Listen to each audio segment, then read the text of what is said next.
Hello, let's start today's meeting.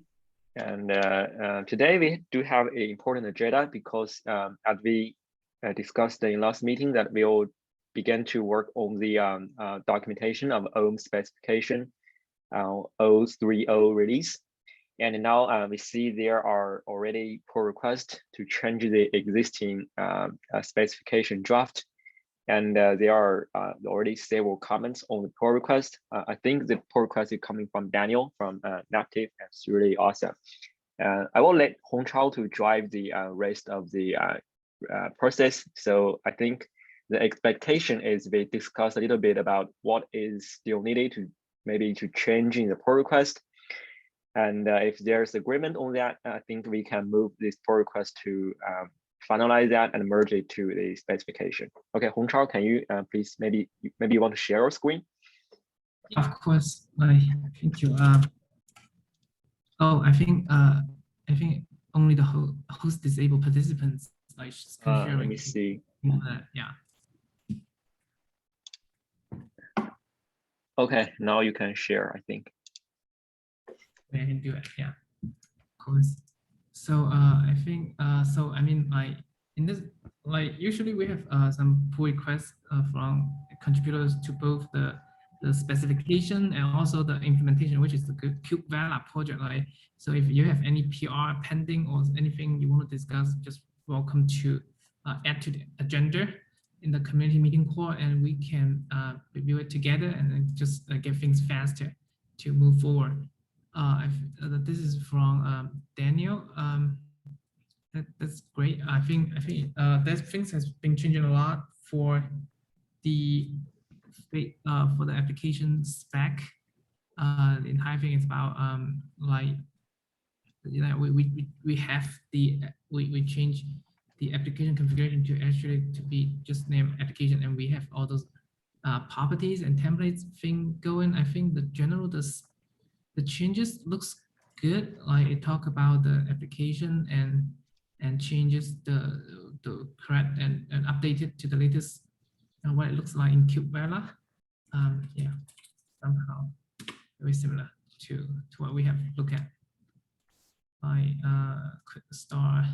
Yeah, it's very similar to what we have looked at here. And the same thing, update to the latest changes.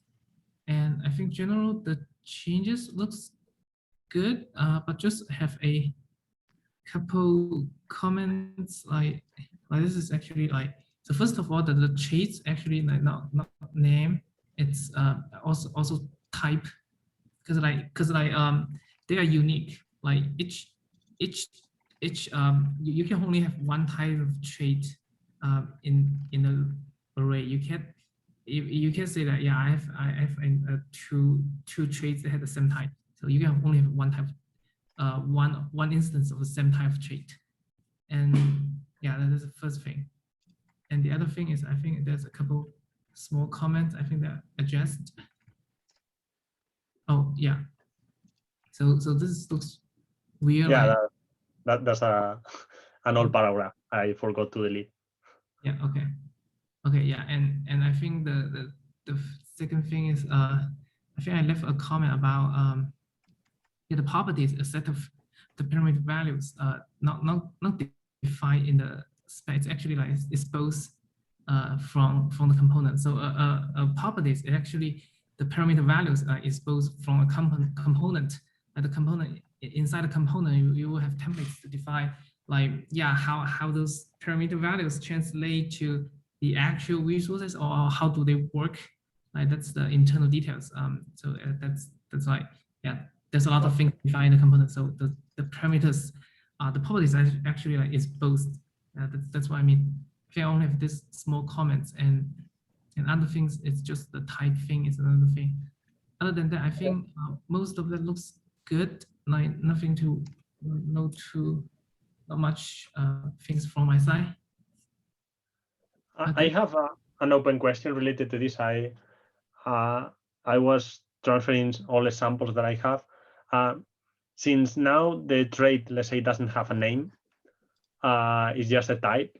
From the point of view of the operator implementing the trait, is the runtime going to generate a new name? I mean, like it will reduce the application name for the trade, or because I would like to add that also as. Let me repeat your question to make sure I understand that. Like asking like so if it's a type, like how does it like how does the kubevala runtime like translate that into a custom resource and the operators can reconcile it, right? Yeah, I mean, my question is in the last version, in the previous version, let's say, I put there a name for a trade apart from the type, let's say. And when I was writing the operator, implementing the trade, I received like, hey, the runtime, the OAM runtime has created this trade with this name. What I mean by that is, what is the new expectation from the runtime? Like, is the application name going to be used for the trade or? I think the question is about the convention about the name, right? So how the implementation will generate the trade instance name. Carl, can you maybe you can explain a little bit? Sure. Like so that's how inside the application like reconciliation loop, it will uses the component's name for all the components and all the workloads and all the traits. Like there's something. Yeah, and a lot of that makes sense. Yeah, I think you can maybe leave a comment on the pull request to give some detail about this convention, maybe some examples. Then I think Daniel will add that part in the specification. Sure, yeah. I will add a note just in the trade because probably people may wonder like, hey, why can I not set a name, something like that? So, I mean, in the past, it is true that that name was kind of, you put something because you need to fulfill it, but yeah, that's okay. Okay. Yeah, sure. I think that there's some of the conventions that we add when we reconcile the thing. Like for example, like we add all those like component. Like I can give you some example. Like I think when we reconcile it, there's a couple of things like labels.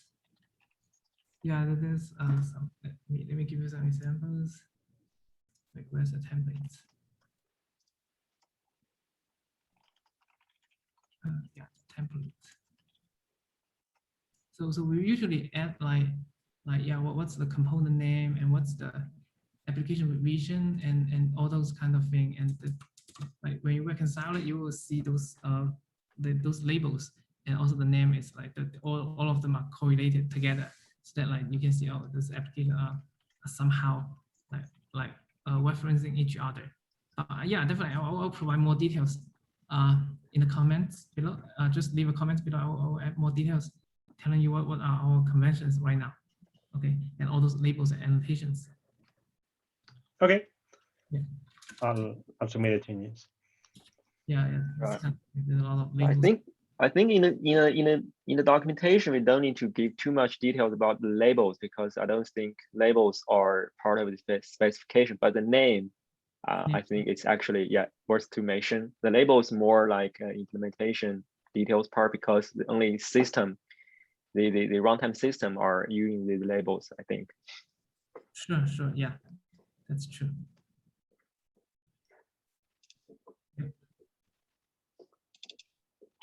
Okay, I think that's everything on my side. Thanks, Daniel, for contributing. Thanks, you're welcome. Cool, yeah. So I hope that we can try to finalize the pull request based on these inputs, and then we can merge this documentation to the master branch. Not sure, Daniel, will we continue working on other parts of the documentation? Yeah, I will try to pick probably another element from the list. Yeah, I think you may want to claim the other parts you want to work on, and then we will try to assign the task to several other folks in the community. I saw actually Brian is here, and Alibaba also have maintenance here, so I think we can begin to claim the rest of the tasks. Okay. Okay, I will take a look and probably pick another one. Okay, yeah, that is the next items, and we also have some because the OAM Kubernetes implementation is part of the GSOC Google Summer Code project, and we have some contributions from the I will say they are students from various of universities. They are asking some entry-level questions like how to getting started with the project. So I think one thing we may want to do is to improve the test coverage of the project. I have already talked with several students in the Slack, and they are quite interested to do that. So if anyone also see the pull request from the GSOC students, please be kindly to do some mentor work as you can, or let them know how to getting started with the whole thing, right? So the next agenda, I think, is to have some update from the implementation side, and we have actually we have reached the agreement with the cross-plan maintainers to promote the OAM Kubernetes runtime to Kubevela project, which means essentially there will be a end-to-end implementation in Kubevela side, which supports all the features and APIs of OAM Kubernetes runtime, of course. And then the existing repo will move to, I will say, maintenance mode, which means only critical patch and the critical update will be happen there. And in the meantime, the main features are all be implemented in Kubevela repo, and then we will donate this project independently to CNCF. But the older repo will definitely be maintained and keep there because there are many consumers and adopters of this project. We don't want to rename it or archive it, at least in the foreseeable future. So this is also another update from the community side. Not sure anyone has questions regarding that part.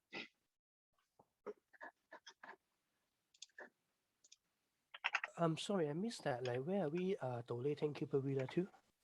Yes, of course. We will donate Kubevela and OAM runtime as a combo project to CNCF, to the Neutral Foundation. I see. That's the next plan.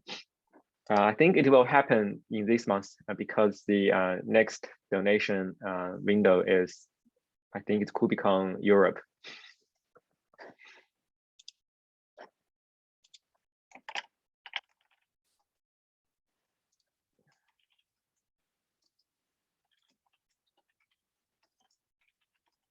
Right, and this is update from the implementation side.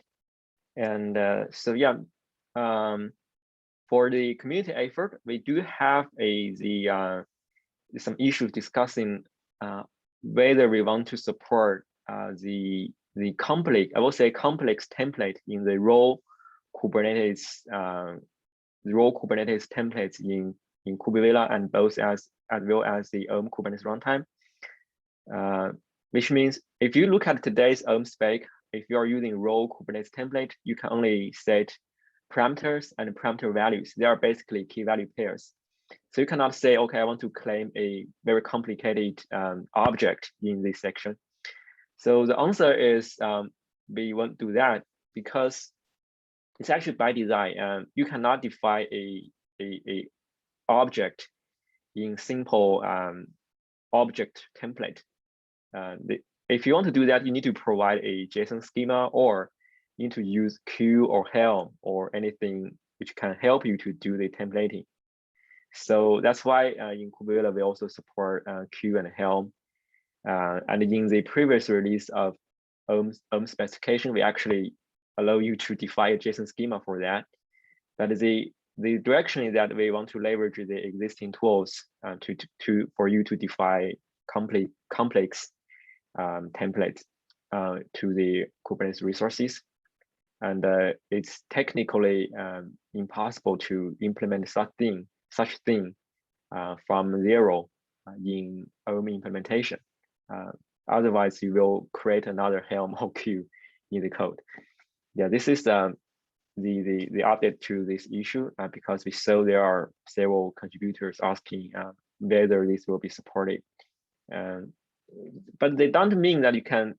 This will stop your adoption because all complex templates can be actually worked around by split them into I will say it's subset of this template. So for example, multiple key value pairs. So it's just not very user friendly to end users. And the related discussion is whether we want to model config map and secret as part of the OAM spec. We do have this discussion in the specification issues. If you search that, you can find that. So the conclusion is that we don't want to model config map and secret in OAM spec because in most cases there are a carrier for external information, which are very closely related to the runtime, the runtime infrastructure. For example, it can be a config map, but it can also be a maybe a cloud secret service. So the OAM spec will focus on consume this storage. For example, it allows you to consume a secret by mounting a volume or claim it as an environment. This is actually part of the, this is actually what OAM spec cared about and allow you to do that. But how you model the secret, how you manage the secret will be treated as a, I will say a orthogonal issue with the OAM spec itself. But again, the OAM implementation does not stop you to do that. For example, claim config map of secret as a component. It won't stop you to do that, but you will then manage it by yourself.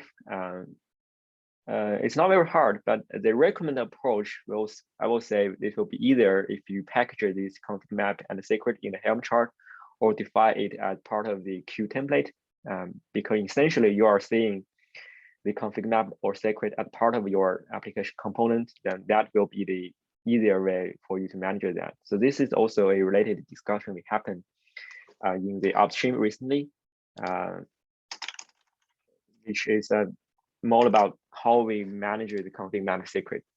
So the short answer is it's actually not in the scope of the OAM specification, but OAM will allow you to consume these resources, and it won't stop you to model it as part of your application component. Right, this is update we have from the upstream based on recent discussions and contributions. So I'm not sure if any other update from the community members or any other issues you want to discuss.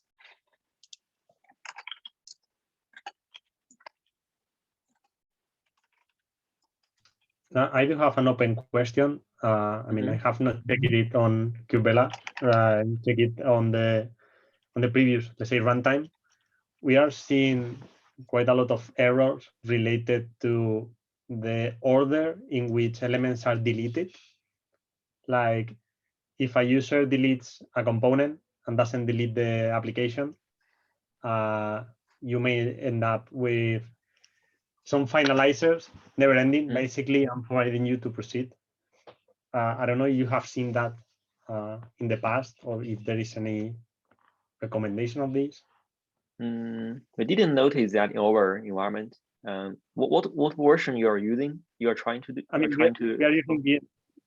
we are using the other runtime right now, so I need to reproduce this in Kubela. But from the latest version, let's say that is available, we know that some users deploy the application and they decided to delete the component, and basically the controller went crazy because it was unable to render the template because there was no object to retrieve. So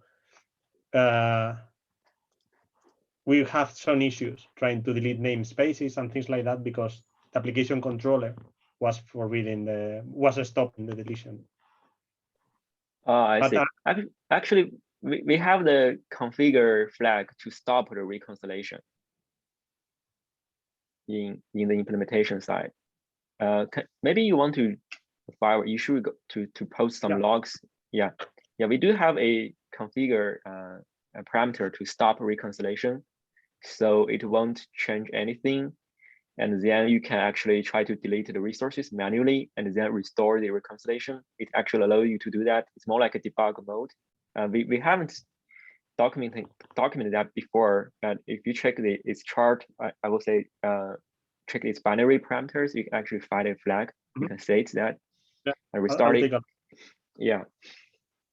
I'll take a look at it, and I will try to reproduce it with some proper logs to submit a bug, but it's something that we have noticed recently, and is causing some issues, mainly because once we let the users deploy their applications, then there is no constraint for them in which order they can delete the stuff. So yes, I think that as a general comment, I mean, the controller should try and guess that, hey, if I am being deleted and I am on the delete mode of the application and there is no component, maybe we shouldn't end up in an error. It's just saying like, okay, there is no component, it's already been deleted, so let's proceed.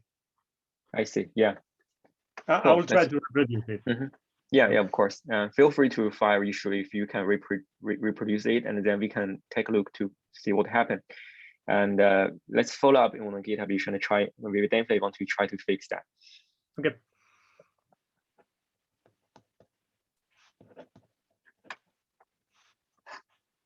Sure. So if there's no other agenda items, and the next steps will be continue working on the OAM specification documentation, and so I will try to send out a follow-up email to the existing contributors of the OAM spec to see if you are interested in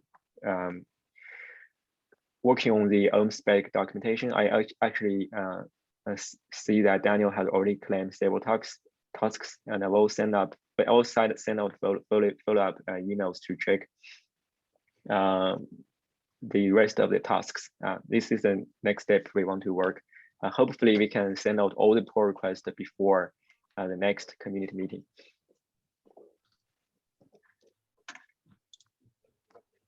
Great.